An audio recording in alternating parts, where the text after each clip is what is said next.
Aduga.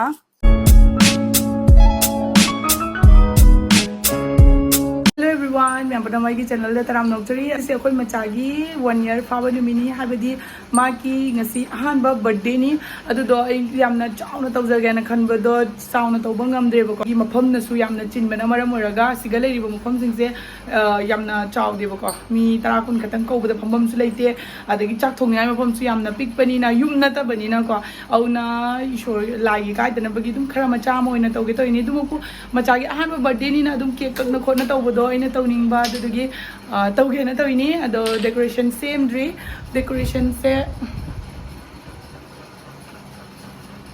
sida waragadi fajariba maigai se ungne akhona joka pada son maikai sina fajariba aduga sigi maikai siga tawgana khanbani bako ado decoration gi poche ngai su le ngalake ka da leire aina khara kamam kholam na tawini birthday girl ne na tawri se jungse ai lotion bangamdre poche ngai se kyam jame mamanu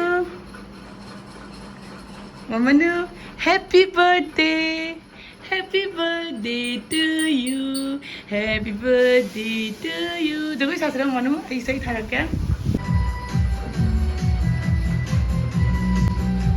mamanu hokulu sa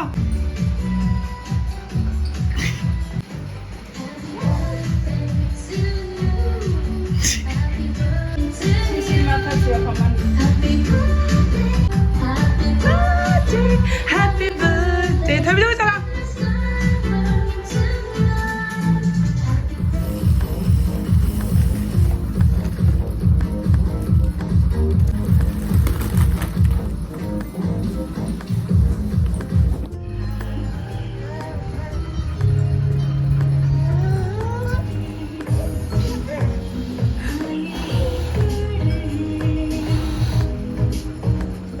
हापाउगले खर पोचे ma'am ले लाइटू थिंगदलीनेबको कईना हाबदा सिगी balloon से सारा पोखाइने ना औना सिंजे लोइना balloon हापक्तोइनी अदो हौजिक सि पोचे ngi कन्ना लोसली खरदी लोरे डेकोरेशन से सिगी फेन सिदी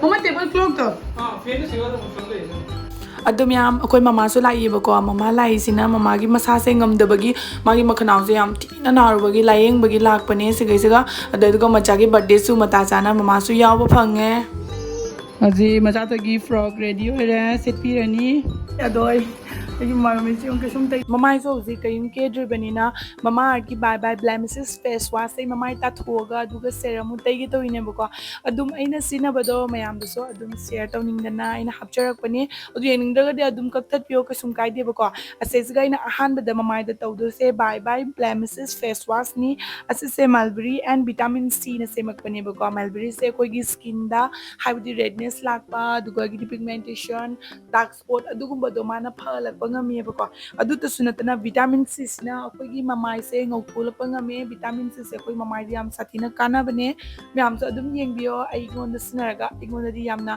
kana bangau tokpado adumaina tawe aduga next aina season adoisina Mamaearth ki bye bye blemishes face serum duni asu with mulberry and vitamin C na semakpani ado sigi sisu akoi skin da terga yam ngau tokpado tawbani aduga ma se liquid dumai tawe habidi water dumai tawe bako haidi chanap laude aduga taiba matamda yamna fresh feel oily Mamaearth se plastic positive amasu Indian brand ni medsafe ni dermatologically tested ni aduga all skin type su yagani bako aduna noina sinabada kari machingna ba mata tawbigano adu ma'am अइना उचरीबा product से ma'am ना पामिबा यारगदी आई description दे link हाचरंगे Mamaearth की वेबसाइट की लगियो नत्रगसु Amazon Nykaa Flipkart Purple दे सु फंगबिगनी अदुगा ये कूपन को थमजरंगे सिनोइने से बतागदी 20% डिस्काउंट फंगदोइनी Mamaearth की पोचे ऑर्डर तब खुदिंगमगी अदुगी वेबसाइट का लिंक तौरगा मोइना उचार ममम थाए 2025 ता 1 million tree योनबा कन होदरिबनी अदुना कोई इसाद काना बतनतर एनवायरनमेंट सु काना बपीरिबनी दुगा नोइना लेरिबा मफम सिंगदुगी मनाक्ता Mamaearth की स्टोर लेबा तारगदी की कमेंट बॉक्स ता हाइबिरमो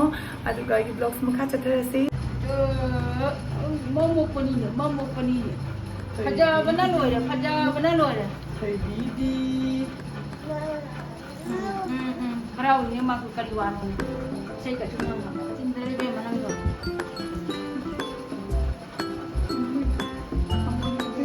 Jaro.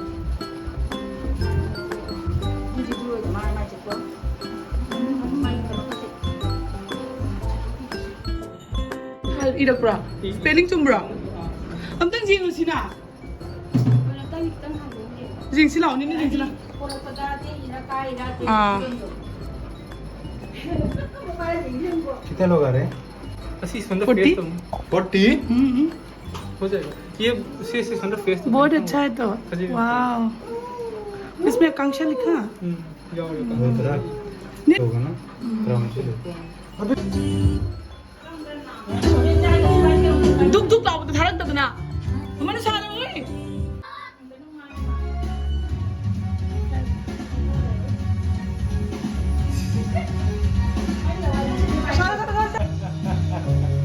Happy birthday to you.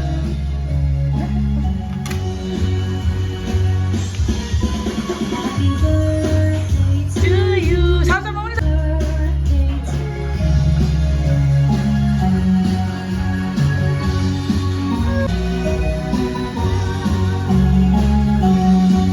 Bayar था वो.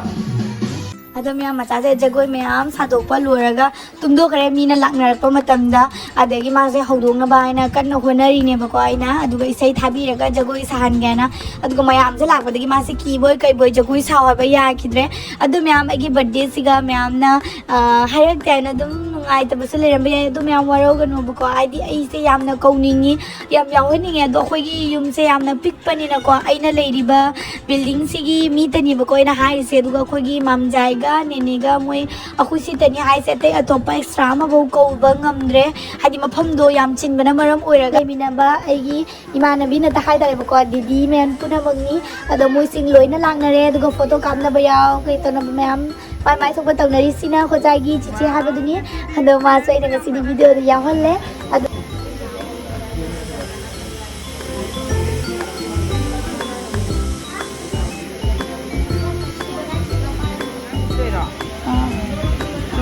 Hello. Ay dami sumra yung tao. Lâu thu pitak lâu thu mata kichra kichra.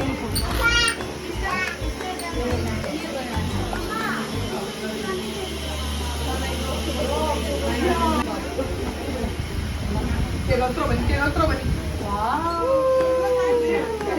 Lâu thu cara. Okay, lâu thu. Ya. Mana? Dah sana.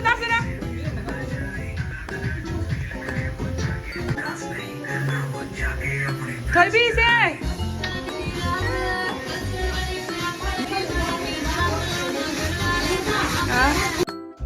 Hauji mi matang lakpa dum ngaina na akoi cake su lawthoe aduga aidi pakhatna loibani bu ko manung da kairam gadra kholam gadra na do khasu mukti daram de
जा रहे पका तो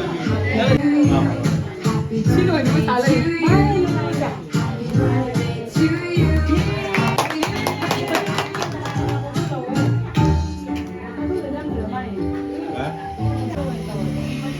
Happy birthday to you.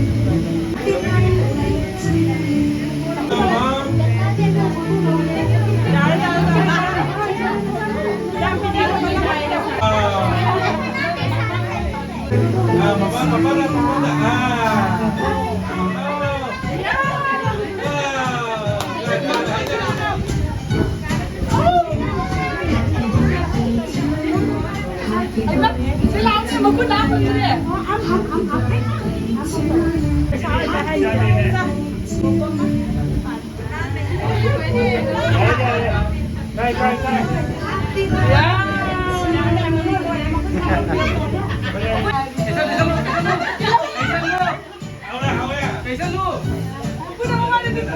कपड़ा भी अच्छा नहीं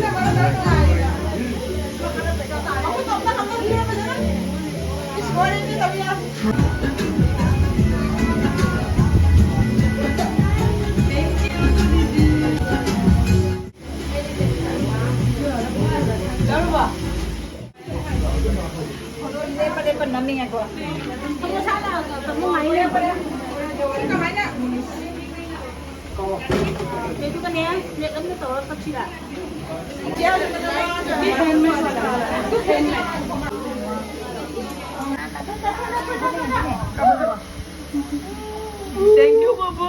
Thank you, Baba. Ano sa linya? Tapi buat aku dah muda. Buat pangga mai kurang muda. Kurang muda. Aku kan aja deh.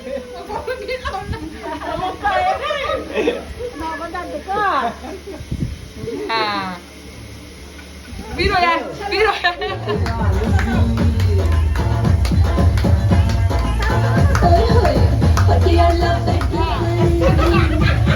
Masuk dah, masuk dah. Ah.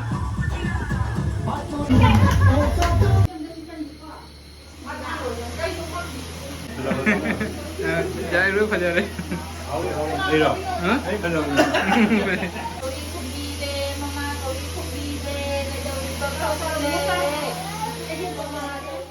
Akwai mata tungre ba ko natra di ai siga thamaga maga namina ge tobudo ma tungra baina ai noina adum nammage aduga sisi mamo mana pirakpani aduga sisina akwai manipuri chiche mana pirakpani ba ko chiche ranjitana pirakpani Radha Krishna muzamni mitra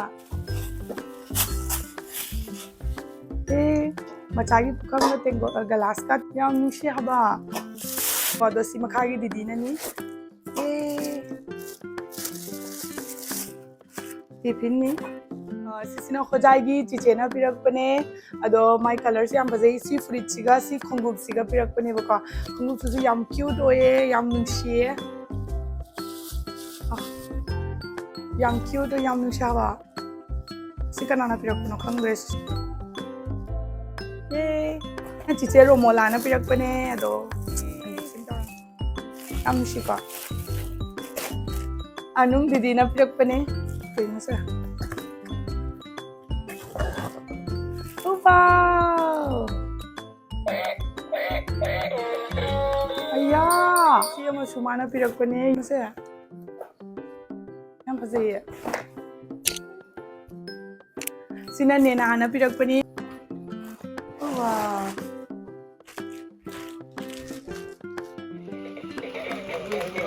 Koy ka sa ito na ko din. Koy din li chanu na tanan doy ya.